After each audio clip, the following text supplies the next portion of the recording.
Salut, c'est Trado. Alors voilà ma vidéo de mise à jour pour l'or, séance du jeudi 25 février.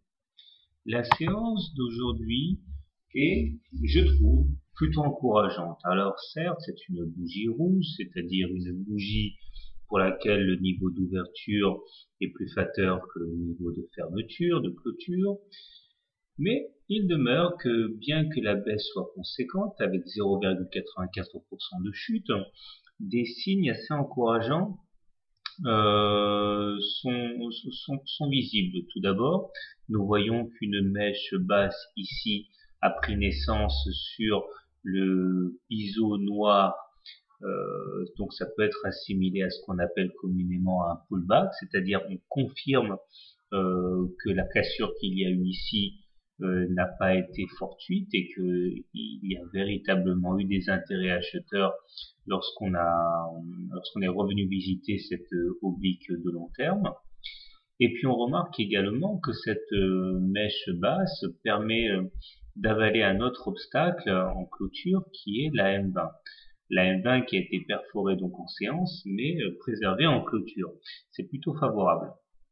Alors, bien sûr, il ne s'agirait pas non plus de tout idéaliser, puisque nous avons quand même des éléments qui ne plaident pas en faveur du gold, notamment le stochastique qui commence à s'éloigner clairement de sa zone de surachat, la ligne des 80, tout en étant clairement en dessous de son signal.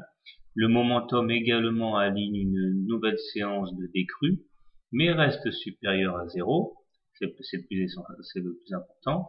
Et le MACD, un petit peu dans la même configuration, aligne une nouvelle séance de baisse tout en restant au-dessus de son signal. Bon, clairement, nous sommes en période de consolidation. Et d'ailleurs, les Fibonacci que j'ai tracés avant-hier montrent que nous avons préservé le niveau des 50%. Et les niveaux de 50% sont des niveaux qui sont très souvent sollicités après une période de forte évolution. Et comme on l'a vu, entre les 1044 du 5 février et les 1125 du 22 février, bref, une hausse assez conséquente, il n'est pas anormal d'assister à une petite consolidation de 50% de la hausse. Donc, je pense pas a priori qu'il faille dramatiser. Ce qui aurait tendance à m'inquiéter peut-être un peu plus, c'est l'inclinaison de la M20 qui devient donc légèrement décroissante ici, ce qui signifie qu'elle aura du mal à jouer son rôle de support puisqu'elle est dans le même sens que la bougie rouge, à savoir elle commence à décroître. Bon, on verra ça demain. La médiane de la fourchette d'Andrews ici est toujours un objectif plausible pour les baissiers et cette épée de Damoclès qui pèse sur l'or ne pourra être levé que si on casse cette partie supérieure de la fourchette d'Andrews ici. Donc, comment trader l'or demain? Si je devais acheter l'or, je pense que je reproduirais ce qui a fonctionné aujourd'hui, à savoir tenter d'acheter le contact avec les 50% de retracement de Fibonacci et ou le contact avec le biseau noir et ou le contact avec la M20. Stop loss en cas de clôture en dessous du niveau de retracement de 50%.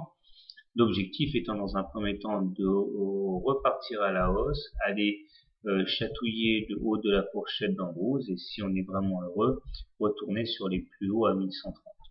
N'oubliez pas que les objectifs doivent être liés au point d'entrée, au stop loss, puisque idéalement il faut que l'objectif soit tel que le gain potentiel soit au moins 2 fois supérieur à la perte potentielle mesurée par l'écart entre le point d'entrée et le stop loss.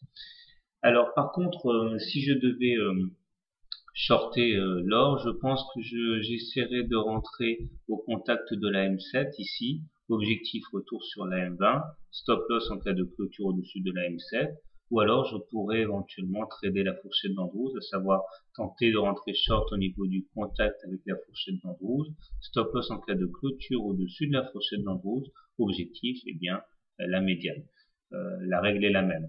ok, avoir un gain potentiel au moins 2 fois supérieur au risque potentiel. Comme ça, même si on se plante une fois sur deux, et bien sûr, le long terme, on gagne.